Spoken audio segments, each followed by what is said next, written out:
What's up, guys? Welcome back to the EmpowerUp podcast. I believe this is episode 11. So this episode is just Steve and I. So we're going to be talking about um, basically just kind of bouncing around different ideas. I talked about portfolio stuff, and seeing as Steve is a recruiter for the gaming industry, he works at I want to say it's called Onward Play. So it's kind of like a staffing agency for connecting people to different areas of the industry. I'd love to pick his brain on what he feels are the most useful things to include on a portfolio and that kind of thing. Yeah, absolutely. Thank you so much. And yeah, bring it on. What you got? Yeah. So I had a talk with one of my friends a couple days ago, and he graduated from NYU's game design program, and he's been struggling to get a job. And he was sharing Hmm. some regrets with me. He said that he wishes that he spent more time on his portfolio before Hmm. coming out of college. Um, Hmm. and to an extent, I agree with him, right? But I've also wondered because I've heard the advice that let's say you want to work for like an indie versus a AAA, the style of games that they work on might be different. You want your portfolio to be targeted towards them. So Hmm. how do you suggest people approach creating a portfolio? And does it suffice to just like have work, or should it be more focused? Or like, does that make sense? Like, what do you look for when Yeah, you're, yeah. yeah, absolutely. And really, it depends on who's your target audience, right?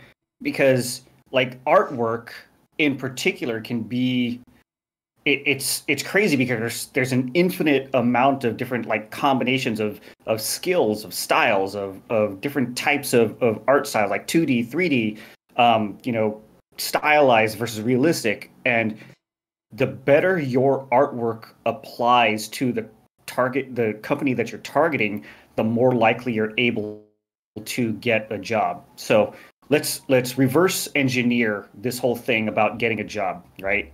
Hmm. Um, when companies are looking to hire somebody, there's an acronym that I like to teach on how to make yourself most, uh, I guess, the best candidate, right? And the acronym is TALK. And I'm going to go through each of the letters in a different order. So TALK, K stands for no, right? Does the company know who you are? They can't hire you, they can't bring you in for an interview if they don't know who you are. So first part is you have to get yourself out there some way somehow to get the people of these companies to know that you actually exist, right? So that's one part of it. That's where networking really comes into play. And how are you putting yourself out there, whether it's on social media or meeting people face to face or whatever? Okay, that's the K. And then L is, do they like you? Like, do the people at this company like you enough to bring you on? And, what does likability have to do? It's like, do you get along well with people? Do you communicate effectively? Do you work well in a team setting, right? Can you take orders, or can you be a leader, whatever the case may be? Like, do they like you enough? Because like these companies, they're gonna bring somebody in to spend at least 40 hours a week to work with, right? That's why they Yeah. want to bring somebody in that they can get along with, right? The T stands for trust. Trust is like, can they trust you to get the job done, right? Hmm. So in in in my experience, good companies, the way that they hire is through a prediction with the mindset of the best way to know if a person can do something is to see if they've done it in the past, right? So if a person can create a piece of artwork with a certain level of quality, the best way to know if they can do that is if they've actually done that type of work in the past, right? Hmm. Because it's like if I'm looking for, let's just say, a cook, right? If I'm looking for somebody that can make amazing hamburgers, more likely than not they've made amazing hamburgers in the past. And the best way to decide if they've made, if they can make it moving forward is if they've, got something that they've consistently shown in the past that they've done. Does that make sense? Hmm. Same thing with artwork. Like if your portfolio shows garbage, that's what you're programming somebody to see your portfolio to think is that, Hmm. okay, this person's going to create garbage artwork. As opposed to if you want to work for, um, let's just say, Blizzard, right? And if you want to work on the game World of Warcraft, if they're looking for an artist that can create art in that style, Mhm. if you have an entire portfolio of artwork that shows that style of work, that at least is telling them that, okay, he can do it, right? Right.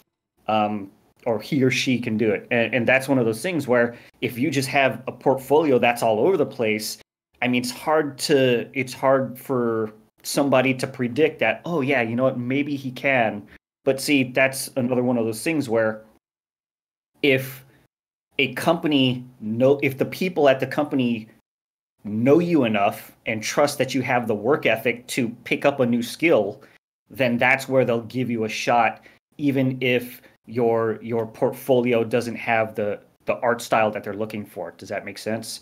Right. So that's part of the T. The trust is like, can they trust that you're actually going to be able to perform the work? And then the A in the talk acronym is available. Like, are you available and affordable? Because they can know you, like you, and trust you. But if you're not available, then that's a no go for the job. So Hmm. T is trust. A is available. L is, are you likable? And K is, do they even know you exist? Right. So you have to, if you're looking for a job and you're not getting a job, go through that acronym. Do they know you, like you, trust you, and are you available? Right. And more likely than not, if you're not getting the job, it's something in there that's missing. So for in your friend's case, the portfolio is like, I would ask, where do they sit on that, with regards to all of those criteria with the places that they're applying to. And if they're just applying online, like, he may be brilliantly talented, but if his portfolio doesn't come across that, like, you have to think from a recruiter or a hiring manager's perspective, is that sometimes, especially at like big companies, they can be going through hundreds, maybe even thousands of resumes, right? And how are they looking at his portfolio if it even gets across their desk? Hmm. That's one of those things, is how is your friend applying? Is he just blind applying online and just waiting for a job position to pop up online, and then that's when he applies? Because if that's the case, his portfolio may not even matter because it's not even getting looked at, right?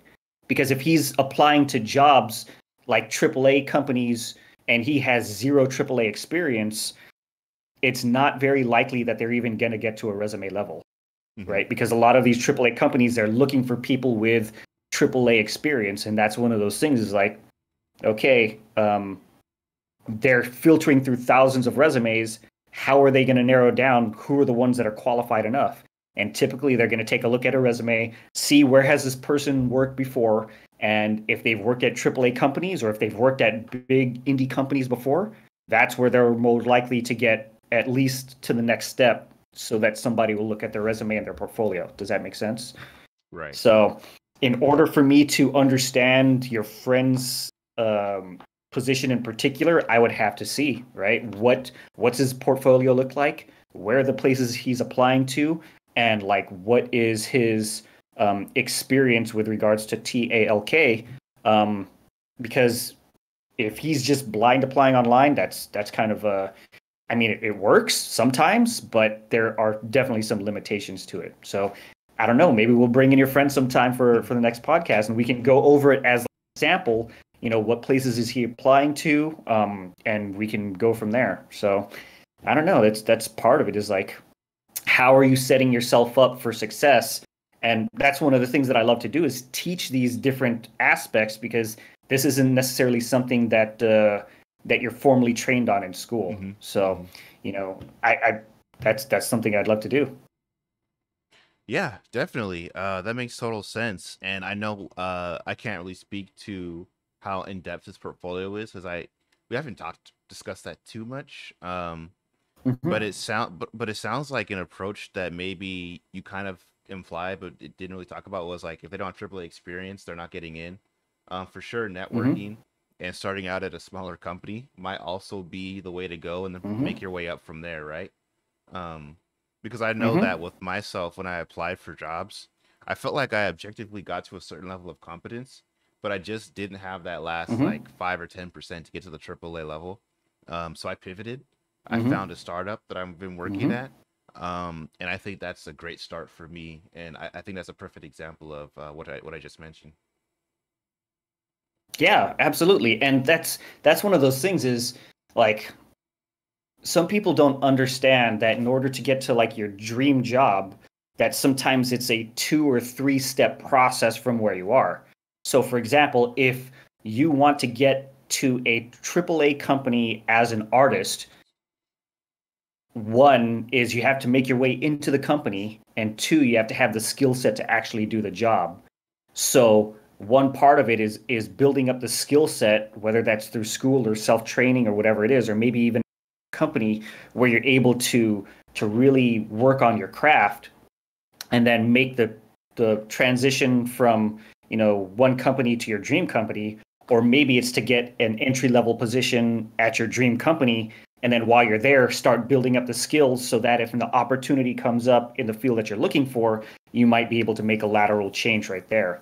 So Mm-hmm. I've seen this happen many times. It's like, okay, so let's say for example, if you want a design position on the baseball team, they make MLB The Show, right? Mm-hmm. Mm-hmm. So if you want a design position, a couple things you can do. One is really increase your ability to design like video games and like show your competency in that. So if you're able to go to school and then get a job at any company and really improve your design skills in a game that's very similar to MLB The Show, Mm-hmm. then that's where it's more likely that you'll get, if a design position comes up and then you apply for it, they'll see, okay, this person has AAA experience or has a high level of design experience and has a portfolio that shows that, maybe we'll give them a shot. Or maybe start off, if you don't have the skills yet, work at PlayStation as like a tester to begin with, like an entry level position,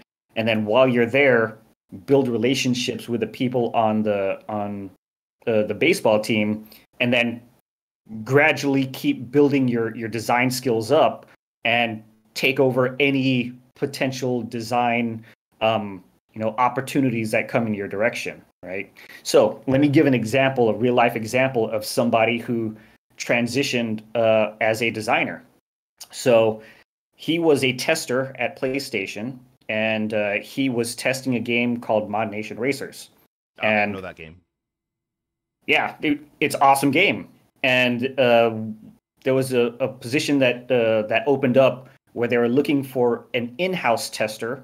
So he transitioned from the publishing side to the development side, so that they would have a tester in-house that was that knew the game very well, right? So Mm-hmm. as a tester, he was side by side with all of the developers, and then opportunities came up, said, "Hey, we're creating a new stage. Who can design something?" And then he had a little bit of design experience, and he was able to show some of his skills regarding design. So they gave him like a small task: "Hey, design this little part of the stage." And he took that little design opportunity and and because he did that, then he started gradually getting more and more design opportunities, to the point where he kept knocking those out of the park, and then they hired him on as a full-time designer. So that's how he made a transition from being a tester to a designer, right? Mm-hmm. And Mm-hmm. that's one of those things. That's why the networking can be so important, and getting your foot in the door at a big company can be so important, because that's where you'll get little opportunities to just show off your skill set and show what you can do. And a more personal experience for me is like, I'm not a I'm not a photographer, but how was I brought on to do photography stuff for the game MLB The Show? And the way that it happened was, I was working in production, and I was working with one of the artists, and he had to take a trip to. My role was to organize this artist's trip to a baseball stadium so that he could take pictures of, for research, to make sure that it's built accordingly in the game. So I was just casual conversation. I mentioned that, hey, I used to help my then wife with photography, because she used to do wedding photography, and all of the we talked back and forth, and then he mentioned that, oh, he's kind of afraid of heights and he doesn't like taking pictures from, the high levels at the stadium. So I was like, you know what? I'll help you out. I'm setting up your itinerary already. So maybe I can join you. I'll drive you to the stadium and I'll be your photographer. I'll do whatever you need. If you want me to go up to high levels and take pictures from there, just set the camera to auto and I'll take pictures for you. So that was one of the things where I got the opportunity to take pictures as a professional photographer because I was just in the right place at the right time. So I had like at least a basic skill set. I wasn't a professional photographer by any stretch, but I was in the right place at the right time. And the photographer knew me, he liked me, he trusted me, and I was available, right? That's how I got it. And that's just one of those things. I have that in mind, and that's what I teach to all of my mentees. Like, how are you putting yourself in this position if that's, to get the job that you want? So, I mean, this is part of the training that goes on that they don't necessarily teach in school, but I'm more than happy to coach people on. Yeah, cool. And to follow up on that, so my friend specifically went to school for game design at NYU, and I suspect that part of the struggle that he experiences is that, I mean, you can speak more to this, right? But game design to me at the AAA level doesn't seem like an entry level job, and he wants to just do design. He doesn't necessarily want to use other skills like art or music or programming to move laterally into that position. He wants to go straight into game design. What's the common path for designers to get in? Because it seems like that there probably a lot of them are artists or programmers, like Jacob Freeland we brought on a few weeks ago, was a programmer at Creativo and then got this design position, right? And it's hard to say because like he can say that he wants to just jump right into being a AAA designer, but why would does anybody know him, like him, trust him enough to get the job done? Because designing at a AAA level, like that requires a lot of skill, right? You don't just plug somebody in. And even though he has this degree at NYU, like I can't speak for how good that design program is. And like when he's competing against hundreds, maybe even thousands of other designers out there that have AAA experience, would they choose him over anybody else? Like what? I don't know if he understands how competitive this work environment is, but like if a company is going to hire somebody and pay them thousands of dollars, a year, hundreds of thousands of dollars over the course of a career, right? They have to do their best to pick. It's not just does somebody qualify, but who's the best person available, right? And what are they looking for? They're people like, does he at least have the minimum skill set? Let's just say he does, right? But does the hiring manager and does the team know him and like him enough to bring him on to give him a chance, right? And if all he's doing is just applying online, then he's forcing other people to make a judgment on him based on a resume, right? Because that's what people look at. Does he have the experience to actually do it? Because anybody can write on a resume designer, but what's the proof that you have that you're a good designer, right? I mean, and that's one of those things. He might have the skill. I don't know, but like, how is he communicating to the world that he actually has it? Right? Is it in a portfolio that's hidden somewhere on a server somewhere, and he's forcing other people to really have to dig to find him, or is he being active on social media and actually showing his competence? Right? Like that's one of those things that he can do on on LinkedIn. Like if he is posting the projects that he's working on, then he's showing without a doubt that he has the competence to design a stage. So if he says, at September 1st, the entire month of September, I'm going to design a level for a game like Uncharted, right? And he goes through and designs and talks about step by step how he's going to create a level, and he builds it and shows like every other day, puts a post on how he's building the stage, right? That's showing people that he has the competency to do it, right? But if all he has is a portfolio and he's just waiting for somebody, hopefully they'll come and check out his portfolio, then that's like I would say that he doesn't understand the business side of getting a job. And yes, he might have the skills, but he's got to let people know that he's available, right? And the only way to do that, in my opinion, or the best way to do that is to build genuine relationships with people that can help you get those roles. So I don't know, and that's one of those things that I would love to is have a conversation with him and find out what exactly is the struggle. Because the cool thing is, because I have 15 plus years of connections in the industry, if he posts something online, right, on LinkedIn, I can like and comment on his post, right? And then from there, people from my network will see his work, right?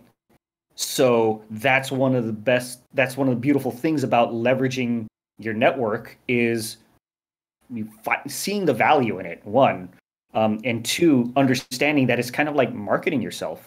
So understanding that now he's in the business world, he's no longer a student, that he's got to treat himself like a business, right? This is exactly why companies spend ridiculous amounts of money on things like advertising, marketing, is to let people know that they exist, right?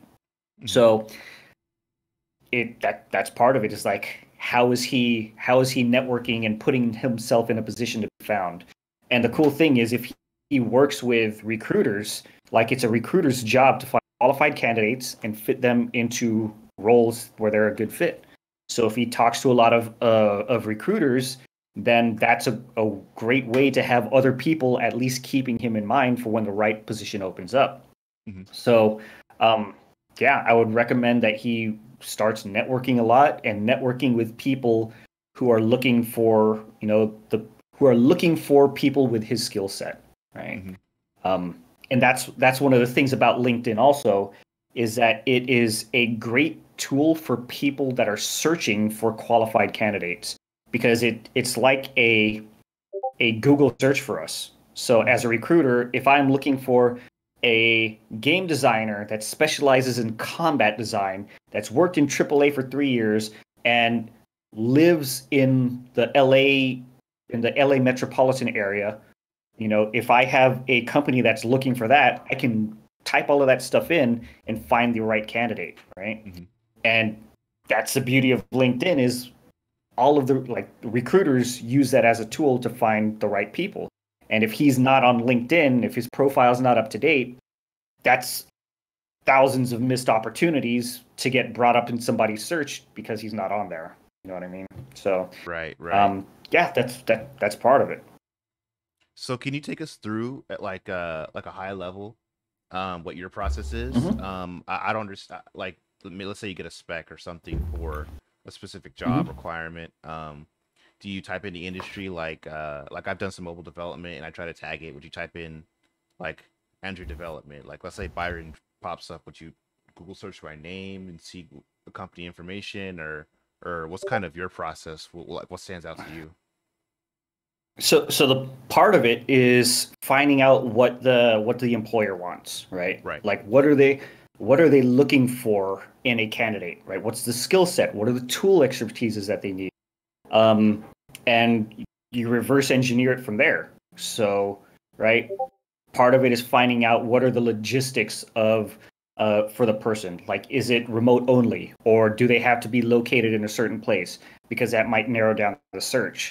And then, like, what skill sets do they have, right? So if I'm looking for a video game developer, do they need to be specialized in Unity or Unreal, right? Because those go into the searches as well. And those are things that we can type into like LinkedIn as a search, is like, okay, what are the skill sets that we're looking for? Where do they need to be located? What tools do they need to know? And then we put that into the search. And from there, it brings up, a list of people. And then we reach out to all of those people, because, not only do we have to find people with a certain skill set, but we have to find who are the people that are available to get hired on, right? Yeah. Because it'll bring up people that may be working somewhere already, right? And they might be happy with their job, or they might not be happy. We don't know until we reach out and have a Yeah. and that's one of those things where we have to make educated guesses online. Like, one way to hopefully find people is there's a little a banner that you can put on your LinkedIn profile that says "Open to Work," Oh yeah. which shows that, hey, you're considering other opportunities, right? So maybe that's a filter that we'll use. Or if, sometimes we'll find people that work at companies where we don't know if they're happy or not. We don't know. Like, the thing is with, for example, COVID happening, a lot of people are looking for more remote opportunities. So that might be one of the things that we reach out about. Hey, hey, so and so, we've got this great opportunity. They're looking for someone that's open to 100% remote work. Are you interested? Right, and then we just send out those messages to everybody, and hopefully people will get back to us, and then that's where we start the conversation. It's like, okay, well, you reached out to me, you're obviously interested, but what are the things that you as a candidate want, right? Mm-hmm. What's important to you at a company? Do you want to work in video games only? Do you want to work on only mobile or PC or console? Are you open to things like working in gambling, right? So That's these true. are things where it's a back and forth conversation, not just with the company, but it's also what does the employee want, right? And that's why you have to find what are the win-win scenarios for everybody that's involved. So this is, a little insight into finding the job. And the thing is, like, when students are just making their way into the professional world in particular, most of the time, all they're aware of is what they want. I want to work in AAA. I want to get paid to be a designer. I want to work. This is what I want. And the mistake that they make is not thinking about what does the company want and how are they putting themselves in the best position to get hired on by a company, right? And going back to top. I remember your Go ahead. acronym WIIFM. What's in it for me? Exactly. And that's the thing, is like, it's natural when you're thinking about what you want yourself, right? So, I mean, we can use food as an example. If you're hungry, if you're craving a hamburger, you're looking for a hamburger, right? What are the companies that like, trust, and which ones are available, right? Because you may love McDonald's, but if you're, on an island where they don't have McDonald's, and you're like, okay, well, you're not going to get that unless you actually go out to get it, right? Mm-hmm. Again, this is one of those things, like, just business concepts and business principles that a lot of people just don't know about because of the, business skills aren't necessarily what people are taught when they're going through, especially like a specialized program at school. So that's what I'm here for, because that's what I studied. That's what I love. And I love teaching these things because that's just me. That's awesome. And I laughed a couple times during that because it's like, this is all stuff that we can kind of search ourselves too. In terms of like those specific keywords, that's something I did. I kind of got like a short list. I think that's the term, a short list of people that I want to emulate. Okay, I see that they're successful in this industry. How can I replicate that? And so I've kind of done some similar things. So it's nice to hear that that's kind of the methods that like recruiters like yourself are doing as well. And then something else that came to mind as you were talking, I remember taking a business tech class back in high school, like junior year, senior year, whatever it was. Looking at my resume back then, because I was recently going through some old files on my computer, looking at my resume back then to what it is now, and just like the progression. Because I know a few years ago you really helped me like update my resume, and also looking at like my cover letters, and I used to write, oh, I'd love to work here because this and this, and it's just like maybe a company, maybe it's not right to say that a company doesn't care that you would love to work there, but in such a passion driven industry like games, it almost feels like that's assumed, right? Like beyond that, I feel like my more current cover letters are more what can I offer, or what immediate problems have I seen that I can solve.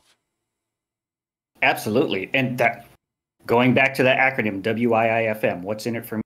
Instead of talking about what you want to do and what you love, talk about what's the value that you can bring to a company.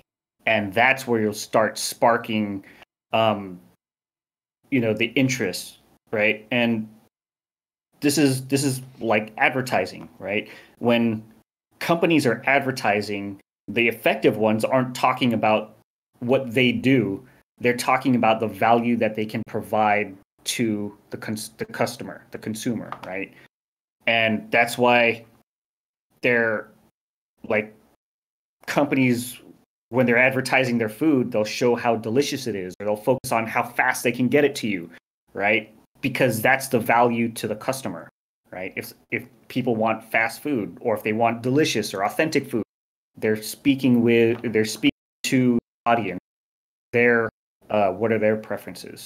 And yeah, that's essentially what you're doing with your resume and your cover letter. You're advertising. You're showing this is the stuff the values that I can offer to you. And that's why when it comes to writing bullet points in your resume, you're putting like what are the accomplishments that you have provided that that a company could translate into success at their own company. So, for example, if you've designed, 300 levels on a match 3 game, right? That's something that you can put in your resume. Because, like I said, the best way to assume that you can do something, or the best way to predict if you can do something in the future, is if you've done it in the past. So, if you're applying to be a game designer, for a company that makes match 3 puzzle games, and if you've designed 300 of those stages already, that's something that can be like a way that you word it on your resume that shows your competency, right? You made X amount of levels for this game that generate X amount of dollars, right? Because you're showing that's like the statistic that you've done, and that's a lot more valuable to have those stats in there versus just saying I design games or I design stages. Does that make sense? Right. And so at that point, it seems like the next logical step would be, um, so what you're mentioning is actually writing that on your cover letter or your resume. The next step would be having that posted on your LinkedIn page, right? So then before they even like before you can even apply, there maybe that sparks them to approach you, right? Because they're doing a preliminary search and that pops up. Mm-hmm. Yeah, and part of this is just being honest with what are the experiences that you've actually had, right? If those are things that you've done, and this is another one of the issues that young professionals come across is that they don't keep track of all of their accomplishments, right? And that's one of those things where sometimes you just get so busy with work, you're just going from one project to the other to the other to the other, and you don't have like the history of things that you've done. So when it comes time to look for another job or write up a resume that I did at work, like what's the value that I provided, right? And the great thing to do is be able to translate your accomplishments into dollars and cents. Mm-hmm. So, for example, I've got one mentee who's currently working in the financial kind of department, and one of the things that I've coached him to do is keep track of a program that he's writing. So in Excel, he wrote a program to help streamline the process at work. And he's literally saving hundreds of hours per year in work because people are using his program. So when you think how many people's hours are being saved and you multiply that throughout the year, that's like dollars and cents, how much money he can save a company. And if he has that written on his resume, it's like concrete example. And if they ask him about it, he's like, oh yeah, I wrote this program. It saved X amount of hours per year. And, average person was paid, $50K a year. How much does that translate into real dollars and cents for a company, right? Awesome example right there. And that's something that a lot of like people aren't necessarily trained to do that in school, so they don't know to do that. But like when it comes time for a raise or a promotion, that's, hey, company, look how much money I saved you guys $100,000. Don't you think it justifies me getting a $20,000 raise? Right. Yeah. And then if they don't want to give that, they're like, you know what? I'm going to take my services to another company where I can do the same exact thing and they will be able to pay me more. Right. Yeah. But you won't have that leverage unless you keep track of what it is and then really be able to explain it in dollars and cents. So yeah, tip out there is just keep track of the stuff and understand how to explain it in business terms, because as you're getting these jobs, that's exactly what you're doing. You're entering yourself into the business world, and companies are out to make money.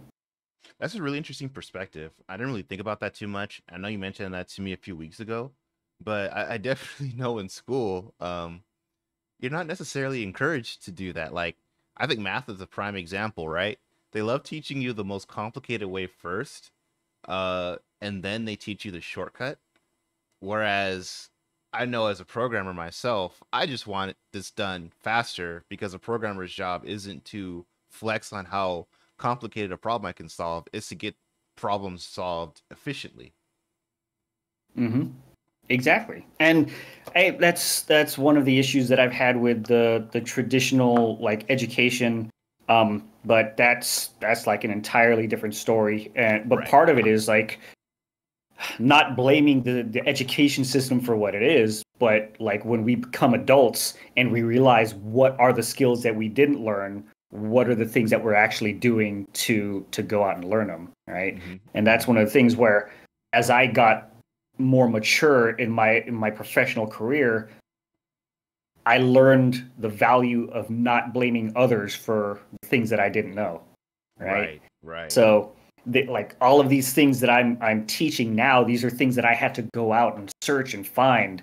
But I had to be proactive in order to find these things. And like it's so easy to blame other people for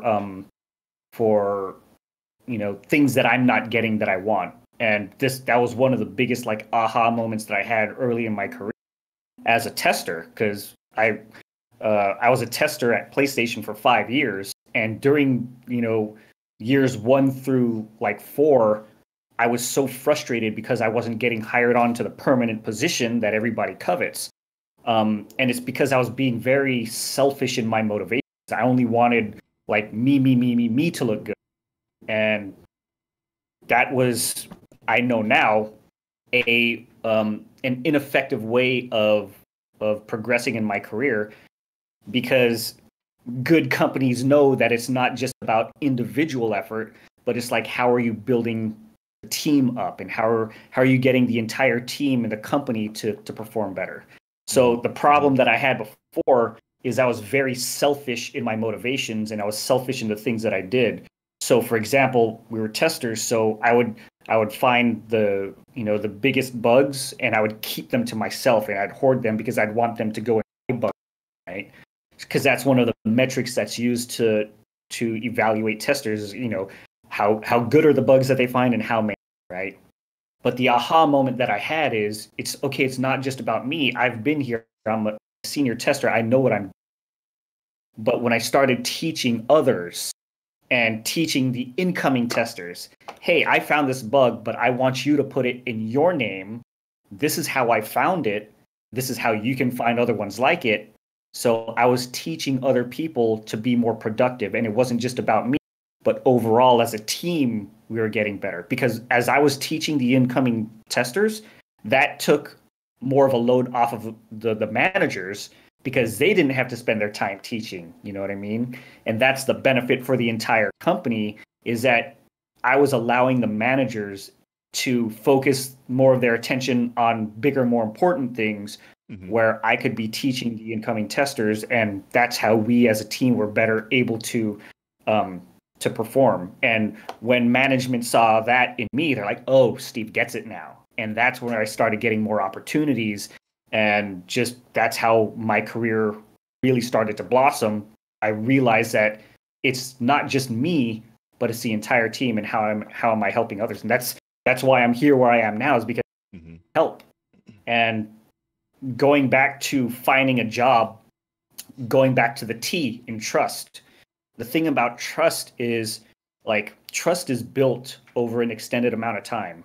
There's some times where you can instantly gain trust with somebody else, but more likely than not, it's going to be something where it's over prolonged and consistent interactions. Like, for example, with you, Byron, I've known you and we've had these conversations, right? Mm-hmm. And you've got to know my personality and I've gotten to know. And that's one of those things where I have this feeling that, we're on the same wavelength and that we have the same goals and we're both aligned in the things that we want to do. And that's why I love working with you. But that didn't just happen magically overnight, right? Yeah. This is something that we've been talking about, and consistency, and I've made mistakes. And the thing is, overall, I'm hoping it's like a net positive because, right, that's why you're still here chatting with me, right? You wouldn't be having this conversation on a weekly basis if you didn't like me. So you have to think, as you're networking out there, you have to understand that every time you have an interaction with somebody, that's already you kind of in the interview process. So especially for the job hunters out there, as you're coming across people that work at your target companies, or as you're coming across recruiters, what are your interactions like? Because you have to understand when you interact with somebody, are you adding value from them or are you trying to take value from them? The key is to find how can you get both. But most people just entering the job world, most people are only concerned with what do they want, but not the other way around. They're not thinking about what the other person wants. And when that comes to going back to having interactions with people, something that I've experienced is that there are people that will reach out to me and they're only selfish in their pursuits. It's like, hey, can you help me get a job? Hey, can you write me a recommendation? Hey, give me. And that's all they ask about. Anytime they reach out to me, it's because they want something. And you have to understand how that's psychologically setting them up. Because I'm sure we all have people in our lives that only come to us when they need something. And that's do I really want to just have that's like an energy vampire. They're only trying to suck the energy out of you, right? Yeah. So you have to be very mindful of how you're interacting with people, and that's one of those things that can put you in a bad spot if you don't do it correctly. Yeah, that's pretty funny. I remember pretty early on, back when I first met you, 4 or 5 years ago. I don't know when it was, but we did that first tour. I remember speaking with you on getting internships. At the time, you were like, "Oh yeah, it's pretty tough. I'm not really sure I can help you with that, right?" I don't even know if you remember that. But that's an issue that a lot of people in audio, a lot of creatives have, where there's just I guess it would be WIIFY, right? What's in it for you, or referring to myself, what's in it for me? They're not actually thinking about it from the other person's perspective.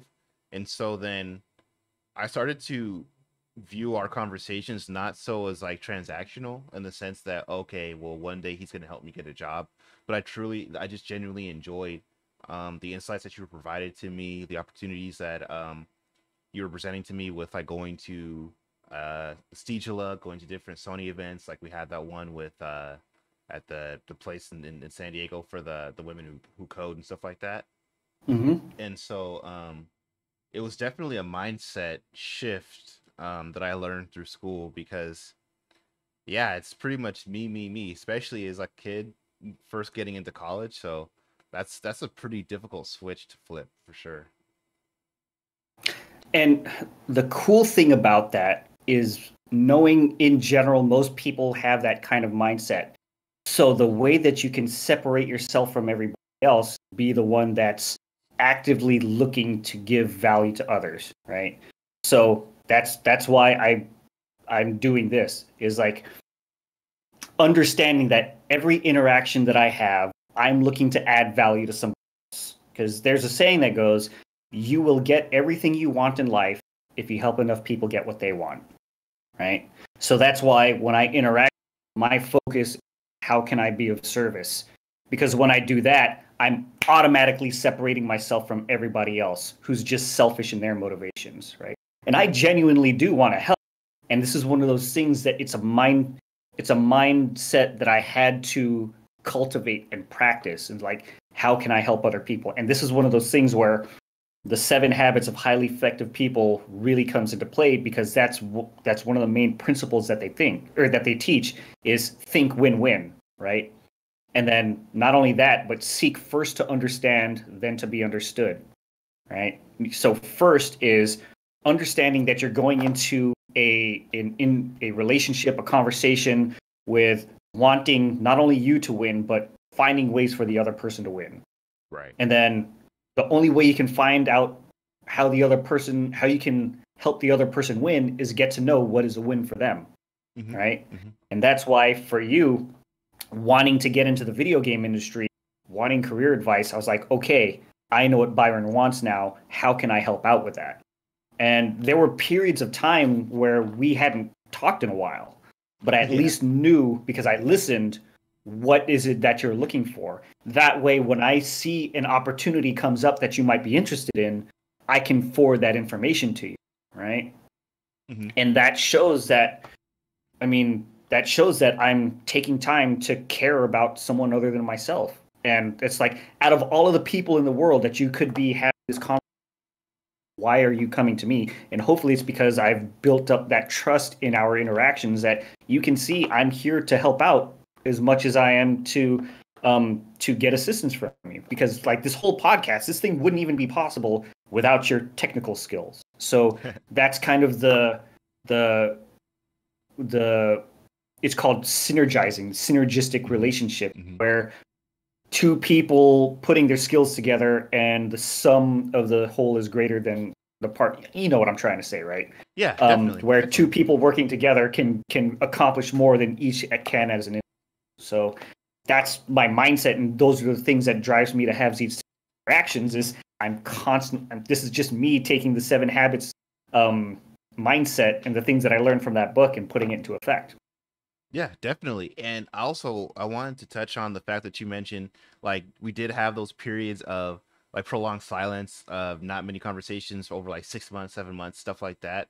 Um, I'd like to point out too that for the most part, for a lot of that, that was me honestly putting the advice that Steve gave me into action, right? Those were all usually periods of growth, right? So it's one thing to seek out advice, but it's another thing um to actually put it into practice. So I'm the kind of person where I like to like whenever you gave me advice, like, oh, maybe it would help to do this, like you mentioned LinkedIn. So that's something that I've started to try to become more active with, and I like to think that it shows, right? So during those periods of silence is basically it's important to work on your craft just as much as it is like getting a whole bunch of advice, because I know that a lot of entry level like graduates or people in college, I know it can get a little frustrating to just hear a bunch of advice, but working on your craft is definitely something you can do to also make yourself feel productive. Yeah, absolutely. And that's another one of the reasons why I love working, because I can see the progress that you're making, right? It's so fulfilling to give some advice or give some sort of, some assistance some way, somehow, and then actually see it working within somebody, right? So to see your growth as a professional over these years, right? That makes me feel good, right? And it makes me feel good to know that I may have had a bit of influence in that. Now, obviously, you're the one doing the work, but it's so refreshing as opposed to other people that I've talked to half dozen times, a dozen times, and they're not putting anything into work, right? And they're getting the same results, and they're complaining about the results they're getting when they're not making changes. So, I mean, it's so refreshing to be able to see the progress that you're making as opposed to somebody who's just kind of stuck and complaining. So part of it is for me understanding where am I getting an actual return on the energy that I'm putting out, right? So if you want to be mentored by somebody, if you're seeking somebody to give you advice on your career, make sure that you're actually putting it to work, because that's one of the, in my opinion, influence them to want to keep coming back and doing more. because as somebody who's trying to teach, I don't want, I mean, it's frustrating to talk to somebody and tell them times to do something and they don't do it. So part of that is me is like, okay, are they just not ready for the message yet? I adjust that I'm communicating with them. Maybe, but you know, sometimes you just got to say, you know what, this person isn't ready yet. I'm going to take a step back, be proactive, and take some steps on their own, right? Because it can't just be a one-way thing. It's just I'm providing energy, and then it gets frustrating. What can I say? Yeah, for sure. And I love how you still took a positive spin. Like you're saying right now, maybe they're not ready, but maybe later, maybe a year, 2 years later, whatever it is. Because I know with myself, believe it or not, I used to complain a lot. Like, to be honest, I think back to how much I used to complain, and I really am grateful that my friends are still my friends today because, like, honestly, I was just kind of a dick to deal with sometimes. And a lot of that, seriously, a lot of that was on me. I think back to like high school in particular. I complained all the time, and really, I had a pretty good life considering I was raised by a single mom, and Mm-hmm. I remember I took a physics class, and that class really taught me the value of like taking things into my own hands, taking situations to my own hands, and putting in the work outside of class. And it was an incredibly liberating feeling to know that if I make a mistake, if I fuck up, it's my fault, but at least I can live with that. And it also really got me. That was when I started working out. That was when I started really, having more balance in my life with just making sure that I'm just not blaming people, focusing on more positive outlets, basically. Absolutely. And that's it's super liberating to see, for me to see myself and the errors that I made, because when I understand that, then I can go and make changes. Because if I'm blaming somebody else, it's never my fault, and I can always point fingers to somebody else as a reason why I'm not getting what I want. But when I can focus on what are the actions that I can take to make myself better and to put myself in a better position to succeed, now I'm working in a realm where I actually have the ability to affect the outcome, right? So that's why mindset is such an important part of being successful, and understanding like what are the things you can and can't control. And there are things like, for example, if health and wellness is something that's important to you, you have to understand like how are you. The principle is you have to get in the eat health, and sometimes getting that workout in is during times where the weather isn't great. So, for example, if you're training for a triathlon and you're outside running and then it starts to rain, what are the consequences of you saying, you know what, it's raining, I'm not going to go out and train, versus I decided that I'm going to train. How am I going to figure out how to run? So are you just going to go out and run in the rain, or are you going to switch up and, run on a treadmill, or, what are the options out there? But those are things you can't control the weather, but you can control how you respond to the. Right. Exactly. Exactly. Yeah. My mom has always told me that, but it took a very long time to get that into my head. Yeah. And for me too, like that's one of those things that's part of growing up and maturing, is like that's why I'm confident. That's why I can be patient with other people and think that, hey, maybe they're just not ready for it yet. Because thinking about how I was in the past, I know there were things that my parents had to tell me hundreds of times before I realized it. But when there was that moment where I was like, oh, that's what my mom has been talking about all this time. Now I get it. So yeah, but that's life. That's the beauty of being a human being and growing up, is understanding that we're all kind of growing, continually growing, and sometimes it just takes time for the lessons to really sink in. Yeah. And everybody has their own pace. Some people learn early, some people late. My job isn't to judge. My job is to focus on what are the things that I can control. Awesome. Oh man, I really appreciate that, Steve. Like just all the advice that you give out. And with that being said, we are actually nearing the end of the podcast. So we talked about a lot of stuff today. Do you want to kind of give a quick summary of some of the things that you mentioned? Like we mentioned a couple acronyms, advice for portfolios, targeting your portfolios, AAA versus indie, stuff like that. Yeah. So, in summary, like the talk acronym TALK.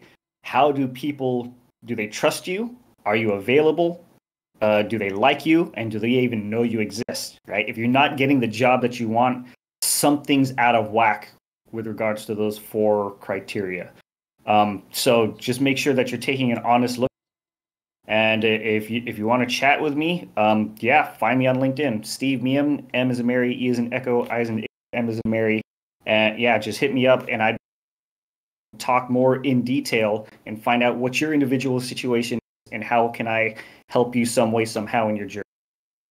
Yeah, awesome. And I'm earlier in the journey, but if you guys want to reach out to me, you can as well. You can reach me on LinkedIn as well at Byron Beasley Jr., I believe. So Byron Beasley Beasley, and of course JR.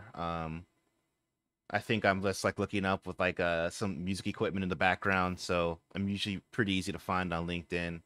But yeah, thanks for watching, guys. Let's empower up together. Right on.